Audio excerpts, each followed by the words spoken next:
की अदालत की वो मोहर हूँ जो तुम्हारे माथे पे लगा दी गई है कि मैं तुम्हारी पत्नी हूँ और तुम मेरे पति।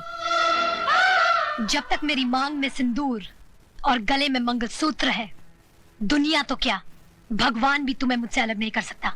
नारजी, आप फिक्र मत करो, मैं बिल्कुल ठीक हूँ और इन्हें ठीक करना भी जानती हूँ। वैसे नमूना नंबर 1 तो दिखाई दिया है, धीरे धीरे बाकी के नमूने भी दिखा दूंगी। बोले सोनिहा।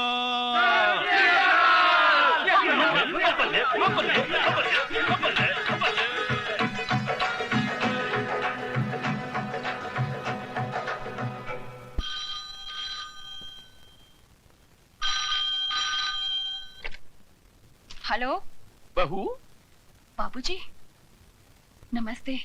उस कचरे के डिब्बे को घर से बाहर फेंका गया कि नहीं? जी जी। क्या तुम ये नहीं चाहती कि तुम्हारी छोटी बहन हमारे घर की बहू बने? जी जी चाहती हूँ। तो फिर हमारे आने से पहले उस गंदगी को हमारी हवेली से दूर कर देना। कर दूंगी बाबूजी। गुड।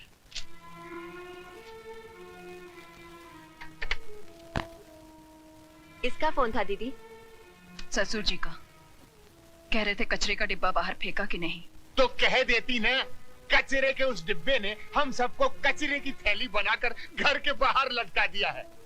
भैया, तुम्हारे चिल्लाने से वो घर से बाहर नहीं चली जाएगी। सिस्टर डार्लिंग, तुमने सोचा था पुरानी हिंदी फिल्मों की तरह तुम उस पर जुल्म करोगी, उसको भूखा मारोगी, नौकरों की तरह बर्तन मंजवाओगी, जिससे घबराकर वो घर छोड़कर चली जाए। आजकल का जमाना बदल गया है। आजकल की लड़कियां मीना कुमारी की तरह आंसू नहीं बहाती, श्रीदेवी की तरह चाकू चलाती। चाकू।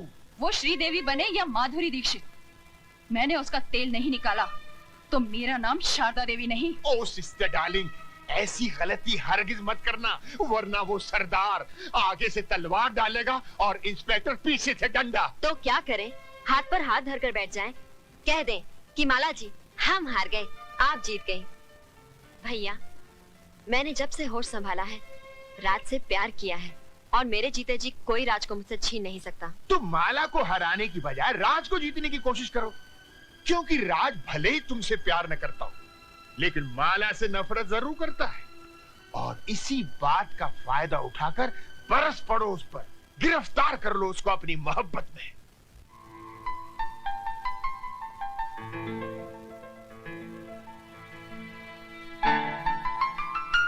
ऑफिस जा रहे हैं? तुमसे मतलब?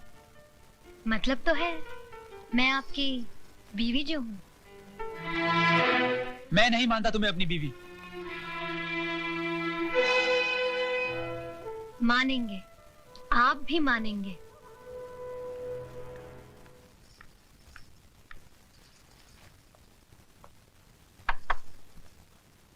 क्या मैं अंदर आ सकता हूँ? रमेश भैया, आप? अरे जीती रहो, सदा सुहागन रहो। सिर्फ मेरे आशीर्वाद से तुम सुहागन नहीं बनी रहोगी, बल्कि तुम्हें खुद अपनी सुहाग की रक्षा भी करनी पड़ेगी। क्यों? उनके ऊपर कोई मुसीबत आने वाली है? इंसान के मुकद्दर में जब दौलत आती है तो मुसीबत भी साथ लाती है।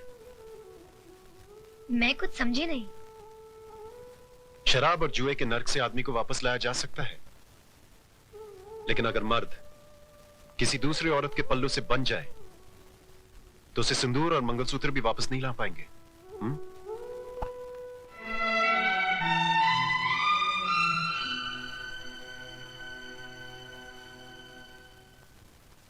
जिया बिनु देह नदी बिनु बारी, तैसी नाथ पुरुष बिन नारी। माता सीता कहती है, जिस तरह जीवन के बिना शरीर है और पानी के बिना नदी है, ठीक उसी तरह पुरुष के बिना नारी का जीवन है। स्त्री को अपने पति का साया बनकर रहना चाहिए, चाहे सुख में हो या दुख में। अपनी सुहाग की रक्षा के लिए अगर घर की सीमा को भी पार करना पड़े तो पार कर जाओ, तो पार कर जाओ, तो पार कर जाओ, पार कर जाओ, पार कर जाओ, पार कर जाओ, पार कर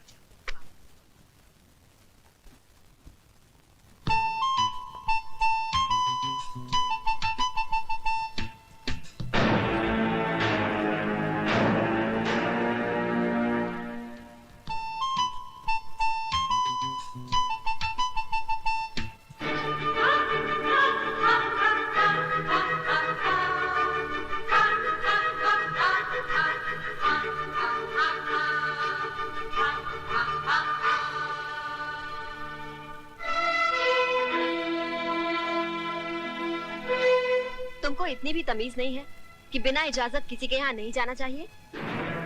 तुम सिखाओगी मुझे तमीज? तमीज होती तो मेरे मर्द की बाहों में एक बाजारू औरत की तरह ना पड़ी होती। You bitch!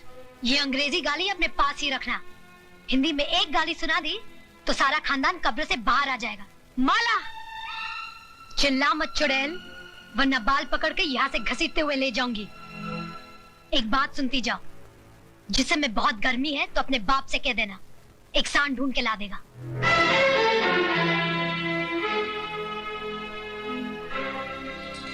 चलिए घर चलिए। मैं घर नहीं जाऊंगा, मैं यहाँ रहूंगा और मेरी मर्जी में जो आएगा मैं वो करूंगा। एक बात सुन लीजिए, औरत मर्द की हर बुराई को बर्दाश्त कर सकती है, लेकिन ये कभी बर्दाश्त नहीं कर सकती कि उसके मर्द की जिंदगी में एक दूसरी औरत आए। एक नहीं 10 औरतें आएंगी, क्या कर लोगी? आएंगी तो ऐसे ही जाएंगी, बेइज्जत होकर। रोना बंद करो मिस शबाना आजमी, वरना तुम्हारे आंसू में पूरा हिंदुस्तान डूब जाएगा। भैया, अरे मैं मजाक नहीं कर रहा हूँ। बाहर देखो, तुम्हारे साथ साथ इंद्रदेव की अप्सराएं भी आंसू बहा रही। मालकिन, मुझे पुकारा भाई। मालकिन, सिस्टर डार्लिंग, लगता है कोई तुमको आवाज दे रहा है। मालकिन। शामू जी जरा देखो कौन मरा जा रहा है। जी मालकिन।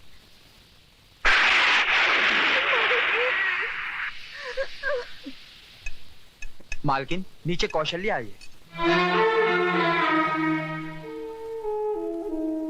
फिक्र मत करो साहब, तुम्हारी दहलीज पर पैर तो क्या, उस पर थूकूंगी भी नहीं।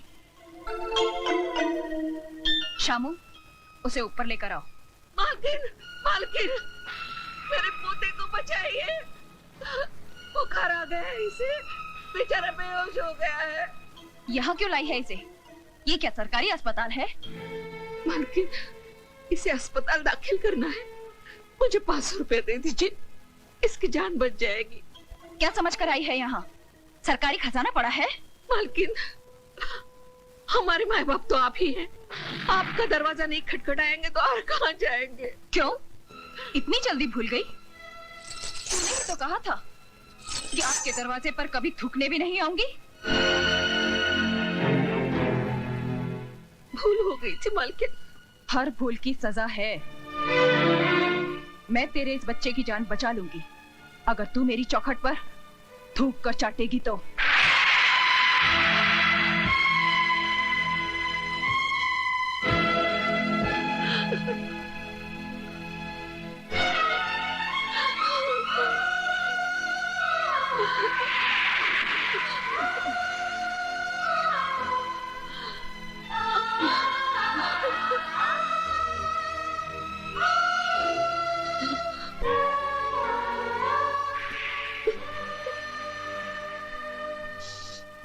रुक जाओ मौसी,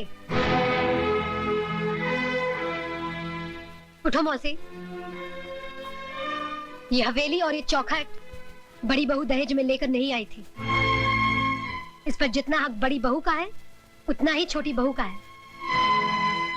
शारदा देवी, तिजोरी की चाबी लाओ।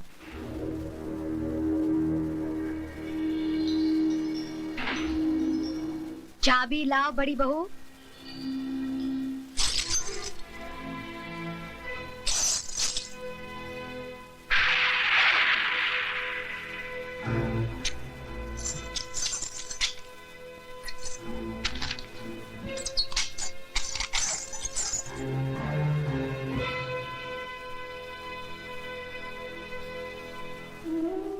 ये लो मौसी।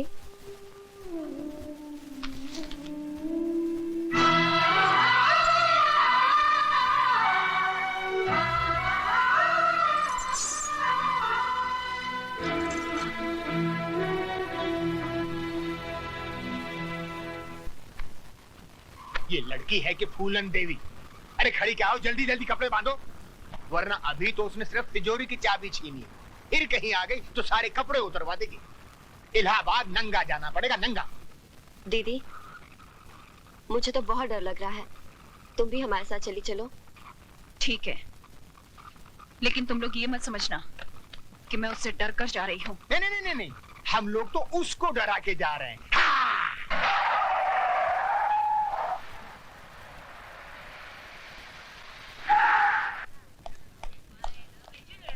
भाभी, ये अचानक क्या हो गया? कहाँ जा रहे हैं आप लोग? मिस्टर राज, तुम्हारी भाभी अपनी मर्जी से नहीं जा रही, उनको घर से बाहर निकाला गया है। मैं कुछ समझा नहीं। रहने दो देवर जी। अगर माला को अपने घर की बहू बनाना ही था तो इतना सब ढकोसला क्यों किया? सीधे सीधे मुझसे कह देते, मैं खुशी से तिजोरी की चाबी उसके हाथ पे रख देती। आपकी मिसेज माला ने चाबी का गुच्छा छीना और हमको बेइज्जत करके घर से बाहर निकाल दिया।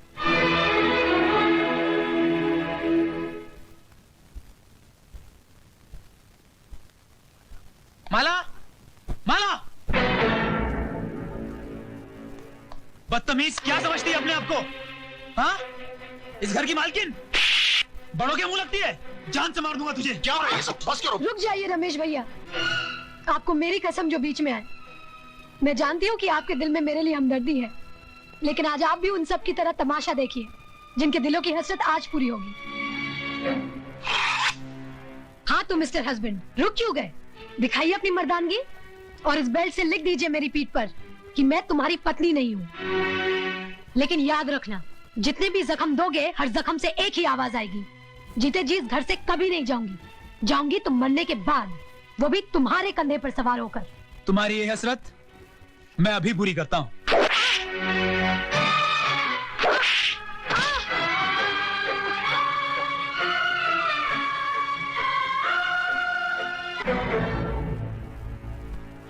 अगर तुम मेरी बेटी का सुहाग ना होता तो मेरे कदमों में माला की बजाय तेरा सर होता।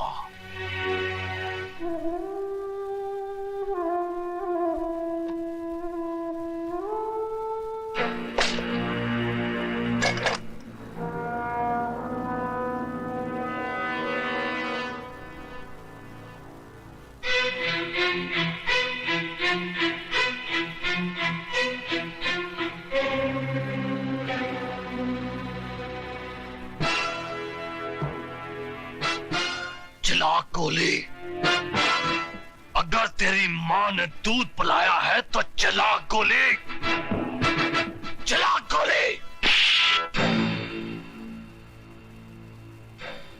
मामा जी, आप?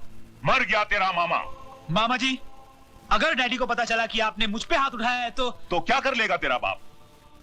नौकरी से निकाल देगा ना? निकाल दे नौकरी से। मामा जी, आप अपनी औकात भूल रहे हैं। औकात मैं अपनी नहीं भूल रहा हूँ, रिजर्व बैंक की औलाद। औकात तू अपनी भूल रहा है, तू। मामा, तुम सटिया गए हो। मैं अभी डैडी को फोन करता हूँ, वो तुम्हारी ऐसी खबर लेंगे। अरे तेरे बाप में अगर दम होता तो पीठ दिखाकर लंदन नहीं भागता। वो जानता था कि वो हार गया है। वो अपनी दौलत से हिंदुस्तान के कानून को नहीं खरीद पाया, इसलिए सर पर पैर रखकर यहां से रफू चक्कर हो गया। बहुत हो गया मामा जी। अगर अब आप 1 मिनट में इस हवेली से दफा नहीं हुए तो पुलिस को बुलाकर यहाँ से धक्के मारकर निकलवा दूंगी। तो फिर देर किस बात की है बहू? बुलाओ, पुलिस को बुलाओ। हम भी देखते हैं कि कौन इस हवेली के बाहर जाता है और कौन जेल के अंदर। ये जख्म देखते ही तुम्हारे हाथ में ये जो सोने के कड़े हैं ना, ये लोहे के कड़े हो जाएंगे। माला की तरफ से गवाही मैं दूंगा कि हमारी बड़ी बहू ने अपनी छोटी बहन का टाका फिट करने के लिए अपने भाई के साथ मिलकर साजिश की और आज को उकसाया कि वो माला को अपनी जिंदगी से उठाकर बाहर फेंक दे। माय डियर सिस्टर, मैं इलाहाबाद चलता हूँ, बाबूजी वहाँ अकेले हैं। भैया, मैं भी तुम्हारे साथ चलती हूँ। हाँ, बेटर बेटर। देखा राज, जब जहाज डूबने लगता है तो सबसे पहले उसे चूहे छोड़कर भागते हैं। अरे पगले, इतनी प्यारी गुड़िया तेरी जिंदगी बनकर आई और तू इससे ठोकर मार रहा है। आओ बेटी। राज, जिस इंसान के तुझे पैर छूने चाहिए तूने उनका अपमान किया है। चल बेटे, माफी मांग, पैर छू और एक नई जिंदगी शुरू कर।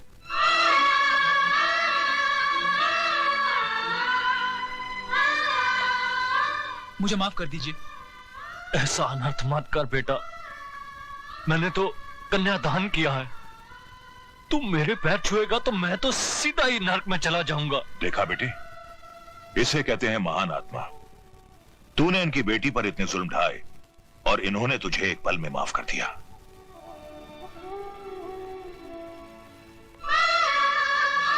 बेटे, ये आंसू पोंछ डाल और अपने इस मामा के लिए थोड़ा सा मुस्कुरा दे। मुस्कुरा। Hello, Rai Bahadur here. जीजा जी,